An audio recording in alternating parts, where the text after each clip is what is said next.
Bonjour à tous. Bonjour Morgane, merci de nous avoir rejoints aujourd'hui pour ce webinaire sur le CRM et les événements. Bonjour, bonjour tout le monde. Donc, du coup, tout le monde est arrivé, donc on va pouvoir commencer.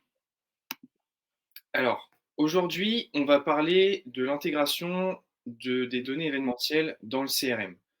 Donc, il faut se dire que voilà, aujourd'hui, les événements, on s'en sert beaucoup pour la réputation de l'entreprise, que ce soit pour la créer, pour l'entretenir. Mais un événement d'entreprise, c'est surtout une opportunité en fait de générer du lead, de générer des prospects et également de fidéliser ses clients.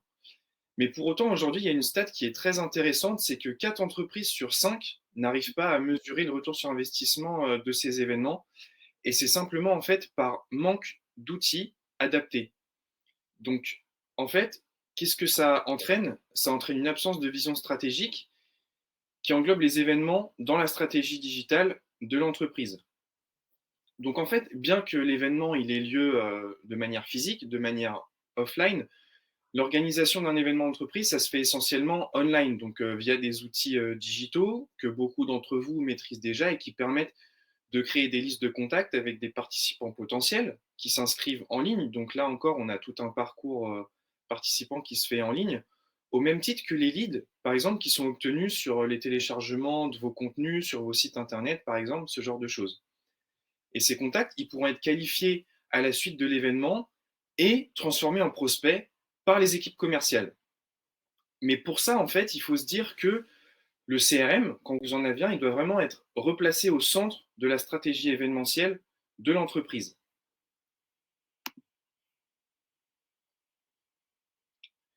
Donc on va voir ensemble un peu les différents écueils, les différentes problématiques que vous pouvez rencontrer, en fait, tout simplement, en tant qu'organisateur d'événements d'entreprise, en l'absence d'une base de données commune. Donc le premier, par exemple, c'est souvent une problématique très rencontrée qui est de mêler la base de données offline et online et constamment transférer les données d'un outil à l'autre. Donc si vous gérez l'organisation des événements d'entreprise avec des invitations Outlook par exemple pour les inscriptions, il y a souvent un fichier de suivi qui est créé sur Excel pour l'accueil des participants avec un listing papier également par exemple, ça arrive. Et vous rencontrez sans doute des difficultés en fait dans le partage des informations au sein même de vos équipes. Et donc le traitement des données événementielles et le suivi des performances aussi. Donc en fait, tous ces petits imports, ces exports qui sont manuels et qui sont permanents entre les différents types d'outils, non seulement c'est chronophage pour vous, pour vos équipes, pour les équipes commerciales, mais en fait c'est aussi source d'erreur dans le traitement des données. Parce qu'en fonction de la taille des fichiers que vous avez, du fait que ce soit chronophage, ça peut multiplier les erreurs. Donc la solution ici, ce serait vraiment d'automatiser ce type de tâche afin de disposer d'une base de données en fait qui soit mise à jour en temps réel. Ensuite, seconde problématique que vous pouvez peut-être souvent rencontrer, c'est le fait que vous n'utilisez pas d'outils qui soient partagés entre les organisateurs de l'événement et les équipes commerciales. Donc l'organisateur, c'est celui qui est à l'origine de la création de la base de données pour le suivi de son événement. C'est logique puisque c'est lui qui est chargé du projet en général. Mais cependant, c'est quand même les commerciaux qui possèdent les données après, car ce sont eux en fait qui vont vraiment envoyer les invitations afin de garder la main sur la prise du contact et sur le lien qui est tissé avec leurs prospects. Et donc dans la majorité des cas, les organisateurs d'événements, ils n'ont pas accès au CRM malheureusement lorsqu'il y en a un dans l'entreprise et ils dépendent donc des équipes commerciales pour la mise à jour de la base de données de l'événement. Donc, que ce soit par exemple les invitations qui sont envoyées, les invitations qui ont été reçues, la participation, le refus, les relances à faire. Donc, il n'y a pas de réelle maîtrise en fait de cette base de données de la part de l'organisateur et ça entraîne donc une perte de traçabilité des informations. Donc là, l'idée, en fait, pour répondre à cette problématique, ce serait de gérer les données événementielles depuis un outil unique qui soit partagé, en fait, entre les équipes commerciales et souvent les équipes marketing communication qui sont en charge de l'organisation en elle-même de l'événement. Troisième problématique que vous pouvez souvent rencontrer, c'est que la base de données, elle n'est pas exploitée ni partagée entre les équipes après l'événement. Donc on le sait, dans l'événementiel, le post-événement, bah, c'est une étape qu'il faut vraiment pas négliger. C'est la plus importante sur les événements, clients, prospects. Les organisateurs, en fait, ils conservent souvent la liste des participants, davantage comme base d'information, que comme levier d'action de suivi, pour renvoyer, par exemple, des mails de remerciement, des questionnaires de satisfaction, ce genre d'action. Et si cette liste, elle est envoyée aux forces de vente, bah, là encore, en fait, il y a une absence de visibilité sur les actions commerciales qui sont effectuées. Et ça ne permet pas aux organisateurs de connaître les opportunités qui ont été générées, tout simplement, lors de l'événement. Et du coup, ils ne peuvent pas calculer le retour sur investissement de l'événement. Et pourtant, c'est une information qui est capitale pour eux parce que ça leur permet aussi de voir les retombées et de voir peut-être les points sur lesquels ça a pêché ou justement les points sur lesquels l'événement a été un succès. Donc, ça permettrait également en fait aux commerciaux de pas avoir besoin de mettre à jour les données manuellement, inter-équipe, et d'avoir accès à ce type de données, donc inscription, absence de réponse, partage de no-show, et ça leur permettrait également de personnaliser leur argumentaire, tout simplement, lors des relances qu'ils font aux prospects. Ensuite, il y a un point de vue marketing aussi, c'est que quand l'événement n'est pas intégré dans la stratégie digitale de l'entreprise, les prospects qui sont générés par l'événement, ils ne sont pas intégrés, si vous voulez, dans une stratégie de workflow, de contenu qui permet de les faire mûrir au fur et à mesure du temps après l'événement pour faciliter la transformation de cette opportunité ou de ce lead qui a été créé en vente concrète par les commerciaux. Donc l'invité ou le participant, il ne progresse pas dans le cycle de vente, si vous voulez. Et là, l'idée, pour pallier ce souci, ce serait de créer l'historique des contacts dans le CRM de l'entreprise et bien sûr que ce soit en lien avec l'outil de marketing automation. Donc là, maintenant, du coup, on va demander à Morgane de nous expliquer pourquoi le CRM et pourquoi les marketing automation aussi, c'est vraiment incontournable et pourquoi il faut vraiment les intégrer à la stratégie événementielle. Alors effectivement, Lucas, face aux différents écueils souvent rencontrés par les entreprises, listés du coup ci-dessus par toi, les outils CRM de marketing automation sont vraiment incontournables pour deux choses. Ça permet de fluidifier l'organisation d'événements d'entreprise, ça c'est sûr, mais aussi ça permet d'améliorer la collaboration entre les équipes, événements, vente ou même marketing.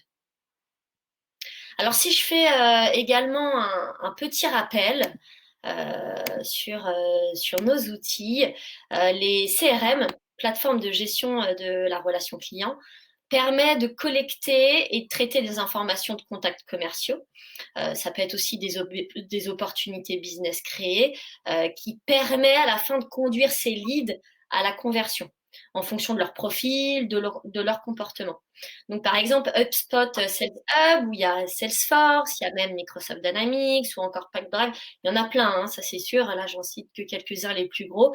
Sont vraiment parmi les CRM les plus utilisés.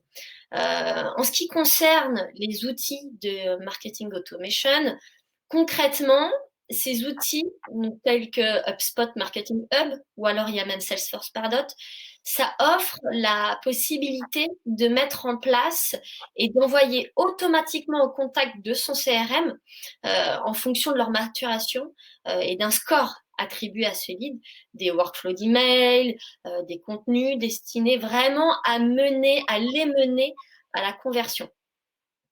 Lors en fait de l'organisation d'un événement d'entreprise, l'outil de marketing automation intervient vraiment pour enregistrer l'événement comme un point de contact dans le parcours digital du client. Les leads parvenus à cette étape de la campagne marketing sont donc automatiquement concernés par l'événement organisé. Ok, mais alors du coup, on a peut-être un cas concret, un cas client que tu pourrais nous montrer pour voir ce qu'on peut faire grâce au CRM. Oui, bien sûr. Ça va être intéressant aujourd'hui de parler de notre client Solita, qui est utilisateur de Liti et qui a fait du coup avec l'intégration HubSpot également. La société technologique Solita a vraiment toujours compté sur le potentiel de ces événements. Solita était confronté pour beaucoup, je pense, aux problèmes typiques des responsables d'événements. En fait, les événements, pour expliquer ça, ils ont été organisés en tant que projets distincts, qui ne correspondaient pas du tout au reste de l'effort marketing. Si je m'explique un peu, le problème, après chaque événement, les leads acquis étaient bloqués à chaque fois dans des fichiers Excel, qui étaient oubliés après. Il n'y avait aucun moyen d'enregistrer la participation à un événement dans leur parcours numérique du client. Du coup, bien sûr, la solution, elle est venue vraiment avec un changement d'état d'esprit. L'équipe a vraiment commencé à afficher, à traiter les événements de la même manière que le contenu et le marketing entrant, au lieu de projets distincts. Et du coup, avec toutes les données en un seul endroit, le processus de traitement du coup des leads a vraiment changé. Ils ont compris qu'ils devaient changer la façon de voir le marketing de contenu dans son ensemble. Ils voulaient vraiment s'éloigner du marketing événementiel pour se concentrer sur un marketing véritablement centré sur le client. L'objectif, du coup, était vraiment d'être capable d'identifier et d'analyser l'ensemble du référentiel et du parcours du client, y compris, du coup, les événements se déroulant hors ligne. Et grâce à l'intégration Liti HubSpot, Liquid Marketing a désormais accès à toutes les données clients, y compris la participation à des événements. Les rapports mensuels et les importations manuelles de fichiers sont vraiment historiques. HubSpot, on sait, met automatiquement à jour les données clients, les fusionne avec les entrées existantes. Du coup, ça vérifie le statut scoring du prospect et ça transmet automatiquement le lead prêt à la bonne personne. OK, OK, mais alors du coup, si on prend un outil de gestion d'événements et qu'on l'intègre au CRM, ça nous permet quoi concrètement? Alors concrètement, mettre en place toute la partie organisationnelle de cet événement, c'est-à-dire création, envoi d'invitation, suivi des réponses, suivi des présences, du no-show. On aura aussi le reporting post-événement. Et ça, on va tout transmettre au CRM de l'entreprise. Les informations des invités du début à la fin de l'événement et les points de contact également. Du coup, les commerciaux vont disposer ainsi d'informations automatiques, mises à jour en temps réel sur les comportements de leurs prospects et de leurs clients aussi. Et ils vont pouvoir mesurer et mettre en place, après ça, des actions commerciales qui seront adaptées. L'import et l'export des données est automatisé aussi, sans avoir à réaliser d'extraction de fichiers Excel. Du coup, grâce aux API de Liti, les données des contacts sont apportées du CRM vers Liti. Et les données collectées par Liti vont être aussi exportées vers le CRM. Face à ça, les commerciaux vont bénéficier d'un reporting optimisé, en sachant que si leur contact est inscrit ou non à l'événement auquel il a été invité, et quelles sont les catégories d'événements auxquels il s'est inscrit aussi. Tout ça, ça va être vraiment une force afin d'aiguiller la stratégie de prospection et des relances et d'adapter son discours au comportement et aux intérêts du contact. Du coup, quand on va combiner le CRM d'entreprise et les données événementielles fournies par l'IT, les organisateurs d'événements ont accès aux performances commerciales, aux rendez-vous générés, aux opportunités créées, deals signés grâce à l'événement et vont donc être en mesure de calculer le ROI de l'événement et vont pouvoir ainsi aussi de décider ensemble avec les équipes marketing de son efficacité et de son renouvellement ou non de son événement. Ça, c'est important. Et faites-moi confiance, on le sait, les événements sont importants pour les ventes quand il s'agit d'un événement prospect client. Bien sûr, vous ne clôturez pas des leads à gauche et à droite pendant l'événement, c'est sûr, mais un événement réussi et la bonne gestion de votre communication événementielle vous permettra de réaliser des ventes après. Et pour que cela, ça se produise, les équipes marketing doivent savoir pourquoi les événements ont lieu et quels sont leurs objectifs aussi. Et les équipes commerciales doivent aussi savoir tirer le meilleur parti des événements d'un point de vue commercial. Le pire scénario, si je puis dire, et la dure réalité pour beaucoup, c'est que c'est trop d'argent, trop de temps et trop d'argent sont dépensés sans que personne ne sache qui dirige le spectacle et sans la moindre idée aussi du retour sur investissement de leur événement. Donc c'est pas l'idée. Maintenant, j'aimerais quand même faire des petites différences entre marketing automation et l'IT parce que beaucoup se disent que le marketing automation remplace un outil d'événement. Voyons du coup ensemble les complémentarités, parce qu'il y en a, c'est sûr, mais aussi les limites des outils de marketing automation. Donc, je vous ai fait un petit tableau, mais si on détaille un peu quelques parties, notamment sur la partie capacité liste d'attente. Dans un marketing automation, dans un outil, il n'y a pas de gestion de capacité pour l'inscription à un événement ou même de création de liste d'attente. Notamment aussi sur la partie historique des données, en cas d'un événement multiple. L'historique du dernier événement, il l'est, mais pas des événements globaux. Donc ça peut être intéressant, justement, si on veut faire une partie statistique de tous ces événements à l'année. Si on parle des types de participants aussi, le formulaire d'inscription, il va être classique. Ça ne permet pas de toucher différents types de participants. Et des fois, on aimerait bien faire une distinction entre les clients, les prospects, les VIP ou même le COMEX, par exemple. Si on veut faire des changements ou même des annulations, le participant, il n'a pas la possibilité de gérer son inscription, de pouvoir modifier ou d'annuler. Ça, c'est important parce qu'on a besoin d'avoir cette data-là pour être au plus clair dans son événement, de savoir exactement qui veut venir, qui a annulé, si veut inviter une autre personne. Un événement, c'est un coût, donc il faut optimiser ça. Si on parle après l'événement, les questions de satisfaction ou même de sondage, la plupart du temps, avec les outils de marketing et automation, on doit faire appel à un autre outil pour générer des questionnaires de satisfaction ou même de sondage. Et si on parle sur les rapports, l'idée, c'est que les rapports en ligne, c'est que vous allez pouvoir partager des informations en direct avec, que ce soit en interne ou à l'externe. Mais si on n'a pas des rapports en ligne, il n'y a pas de moyen d'être RGPD compliant pour partager les informations avec les personnes internes et externes parce que vous êtes obligé de faire des extractions Excel. Donc ça, c'est pas RGPD compliant. Si on parle de la messagerie aussi, c'est important quand on veut, par exemple, réduire le no-show. Il n'y a pas de possibilité d'envoyer des SMS. Et ça peut être intéressant de le faire, comme je le disais, pour réduire le no-show. On lit tous nos SMS alors qu'on est engorgé de mails, donc ça peut être une fonctionnalité intéressante. Et si on parle toujours un petit peu des RGPD, dans le centre de conformité, on n'a pas, avec un outil de marketing automation, de centralisation des données dans un registre unique. Et du coup, d'avoir un accès en un clic. Ce qui vous permettrait, quand on a ça, de pouvoir respecter le droit de regard, le respect du droit de regard, d'oubli et même de clic. Et si, dans un dernier point, si je puis dire, l'accueil du participant le jour J. Effectivement, il n'y a pas d'application de badging avec un marketing automation.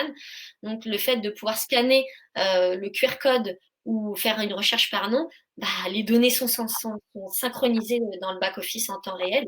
Ça vous permet, d'une part, de voir en temps réel le jour J qui est venu, qui n'est pas venu, et d'autre part, à la fin de votre événement, de pouvoir faire des mails de remerciement aux bonnes personnes et des questionnaires de satisfaction également.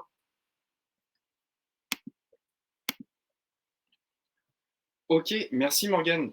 Donc du coup, si je résume bien, tout ce que ça nous permet, une intégration d'un outil de gestion d'événements avec le CRM, ça nous permet de considérer les événements en fait de manière plutôt centralisée, qui fasse partie intégrante de la stratégie digitale de l'entreprise en fait, de faire des workflows de son logiciel de marketing automation, donc pas forcément négliger le marketing automation, mais venir s'adapter et l'optimiser en fait, et d'intégrer toutes ces données événementielles à son CRM de manière automatique, sans avoir besoin de faire d'import, export entre les équipes commerciales, marketing, ce genre de choses, grâce à un outil de gestion d'événements qui s'occupe de tout ça. Tout à fait. Et comme je le dis à chaque fois, la boucle est bouclée. Excellent. Bah, écoutez, merci à tous d'avoir participé au webinaire aujourd'hui. On espère que ça vous a plu. Si vous vous êtes noté des petites questions, c'est le moment de les poser. Et puis, Morgane et moi, on se fera un plaisir d'y répondre. Avec plaisir. Et puis à la fin, de toute façon, par mail, vous allez recevoir aussi également la présentation. Le petit replay. Tout à fait. Merci à tous. Merci.